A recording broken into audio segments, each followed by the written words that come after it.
Alex Hitchens. Bon, là, je ne suis pas en train d'essayer de dire les sujets qu'il aborde, comment il les aborde, c'est bien, c'est mal, oh, il ne faudrait pas lui donner la parole, oh, il faut lui donner la parole, il a raison, il n'a pas raison. C'est pas ça qui m'intéresse. Ce qui est intéressant, je trouve, c'est d'analyser tout ce qu'il y a autour. Il y a ce qu'il fait, bien évidemment, mais il y a pourquoi il le fait, c'est quoi pour lui, selon moi, hein. Encore une fois, moi, c'est mon avis, hein.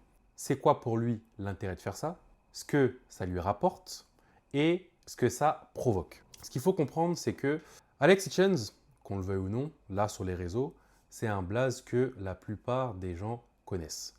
Il a réussi, en bien ou en mal, à s'imposer sur les réseaux comme un nom que la plupart des gens vont voir passer à un moment.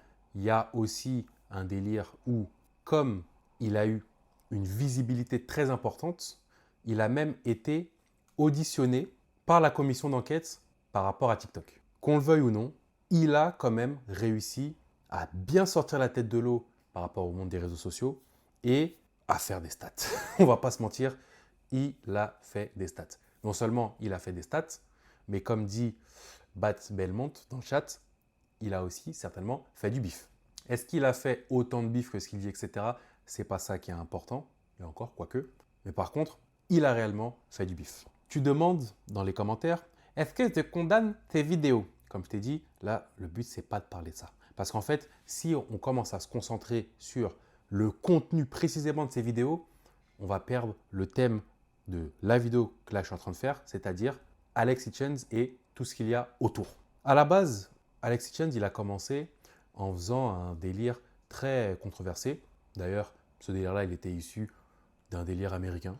Il a repris les codes de personnes qui étaient aux États-Unis sur ce créneau-là. C'est un créneau où les personnes parlaient de relations hommes-femmes, etc.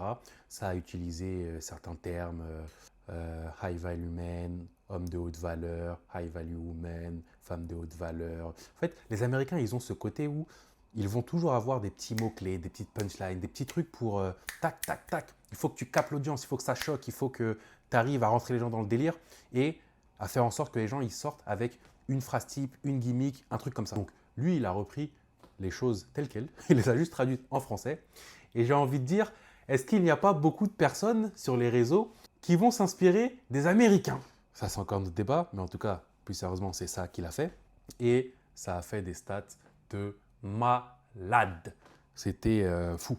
Parce que forcément, des sujets comme ça, et en plus, la manière dont il abordait ces sujets-là, ça crée le buzz, ça crée le débat. Après, Alex, bon, j'en sais rien, mais il y a aussi des stratégies sur les réseaux, comme par exemple quand tu fais des types de contenus, tu peux utiliser, je ne sais pas moi, des actrices pour pouvoir venir dans tes contenus, pour pouvoir faire en sorte d'avoir des clips viraux, pour mettre ça en avant, etc. Est-ce qu'il a fait ça?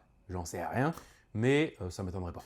Parce que ce qu'il faut comprendre aussi avec son contenu, c'est que c'était un contenu, quand c'est sorti, qui était très interactif. Tu vas avoir des personnes qui vont participer à son contenu, et en plus de ça, les personnes qui participent sont des femmes. Et lui, il aborde des sujets d'une manière très clivante, de manière à créer des réactions, créer du buzz, et que ça fasse des stats sur les réseaux. Et ça a fonctionné. Donc, il a eu un gros buzz. À partir de ce gros buzz-là, il a pu mettre en place plusieurs choses. Il a pu mettre en place déjà une communauté, ce qui est pour moi très important dans le monde des réseaux, parce que quand tu arrives à avoir une communauté, ça veut dire que vraiment, tu peux commencer à proposer des choses à côté où tu vas avoir des personnes qui vont te soutenir dans tes projets. Et tu vas aussi avoir une certaine force de frappe sur les réseaux, que ce soit par exemple pour pouvoir ensuite mettre en avant des collaborations avec des marques, que ce soit pour que ta communauté te pousse, te mette en avant pour ensuite pouvoir aller interagir avec d'autres personnes qui sont sur les réseaux, etc. Franchement, c'est très important. Donc lui, il a fait ça. Il a eu aussi une technique en termes de publication de contenu sur les réseaux que je trouve très efficace. C'est-à-dire qu'en fait, il a rentabilisé absolument. Il a été hyper efficient. Il pouvait être en live, par exemple, sur YouTube. Ce live-là, c'est YouTube, ça fait des stats, ça fait des vues, ça génère des pubs, etc. Ça fait de l'argent. Ensuite, tu as 50 milliards de rediffs qui vont être découpés en plusieurs petites vidéos. Si par exemple, dans un de ses lives, il a abordé 10 sujets différents, à la fin du live, qui a déjà généré de l'argent, ça va faire 10 vidéos. Et il était très efficace dans le rythme de publication, dans la manière dont c'était monté, etc. C'était toujours percutant, les miniatures toujours putaclic, ça attirait les gens. Les sujets, bien évidemment, qu'il abordait, les vidéos auxquelles il réagissait, etc. C'était toujours des trucs qui étaient de base soumis à faire des stats. En fait, il a été très fort par rapport à ça. Sans parler bien évidemment du contenu viral sur TikTok, les extraits, les live TikTok, le fait qu'il faisait monter des personnes en live, les espèces de petites punchlines, les petites gimmicks. En fait, tous ces trucs-là, ça a participé au délire. Donc, il a énormément gagné en visibilité et cette visibilité, il l'a tout de suite rentabilisée avec les plateformes de manière entre guillemets classique, c'est-à-dire en publiant du contenu. Et il a été très efficace par rapport à ça. Vraiment extrêmement efficace. Bat, c'est pas que je... Ensuite, il a tout de suite réussi, de par le fait qu'il a eu une communauté, à créer un business par rapport à tout ça. Le business, c'était quoi? C'était le business des formations et des coachings. Aujourd'hui, ça sonne très... Ah, il vend des formations, ah, il fait des coachings, mais, il faut le dire quand même, son truc a été mis en place très vite et tu as des personnes qui ont consommé. Est-ce que c'était du beau contenu ou pas? Je ne sais pas, je n'ai pas acheté, je n'ai pas vu de retour direct, je ne connais pas de personnes avec qui j'ai parlé qui ont acheté. Donc, n'hésitez pas, honnêtement. Si vous avez des retours par rapport à ça, dites-le, parce que le contenu peut être intéressant à analyser en soi. Il y a ce contenu-là, ce contenu qui était directement basé sur la communauté qu'il a eue. Et ensuite, qu'est-ce qui s'est passé? Moi, j'ai l'impression que comme de base, ce n'était pas quelque chose qu'il pouvait faire à l'infini, ce délire, c'est-à-dire le fait d'être toujours dans le oui, les relations hommes-femmes, etc. J'ai l'impression que petit à petit, il a commencé à essayer de diversifier tout ça en parlant de sa vie d'entrepreneur, des business qu'il mettait en place, de sa vision d'entrepreneuriat, de l'argent, etc. Et je pense que logiquement, tu es obligé de faire ça. Parce que si de base, tu n'as pas un contenu que tu peux faire plus ou moins à l'infini, ça s'épuise très vite. Vraiment très, très, très, très vite. Et en fait, quand on regarde un peu, il a compris ça direct, hein. Il a commencé à rentrer un peu dans des trucs diversifiés, mais on a commencé aussi à avoir un contenu Day in My Life, quand il est à Dubaï, dominer ce monde. En fait, j'ai l'impression que ça s'est déplacé un peu de relations hommes-femmes à développement personnel, entrepreneuriat, jusqu'à maintenant, entrepreneuriat dur, dans le sens où, par exemple, là, si on regarde, le dernier contenu, c'est Mentor, épisode 1, son business peut-il vraiment passer de 9 000 à 30 000 en, c'était en combien de temps encore? En 30 jours. Et honnêtement, le délire entrepreneurial sur les réseaux, c'est tellement infini qu'en fait, je trouve ça logique d'essayer de tendre vers ce type de contenu parce qu'en fait, quand tu arrives à rentrer dans ça, réellement, c'est infini. C'est vraiment, vraiment infini. Tu peux faire tout et n'importe quoi. Tu peux analyser des business, tu peux essayer d'en monter un, tu peux coacher des gens, tu peux simplement aller voir d'autres business et essayer de comprendre comment ça fonctionne. En fait, ça devient un peu lifestyle, entrepreneuriat, j'avance dans ma vie. C'est ton contenu et sur le fait de faire du contenu. En fait, c'est une boucle infinie qui te permet de te mettre bien. Si tu arrives, bien sûr, à rentrer correctement dans ce délire. Vraiment. Et moi, personnellement, j'avais analysé un petit peu ce qu'il faisait. Encore une fois, c'est pas ce qui m'intéresse, c'est pas de dire c'est bien, c'est mal. C'est pas ça qui m'intéresse.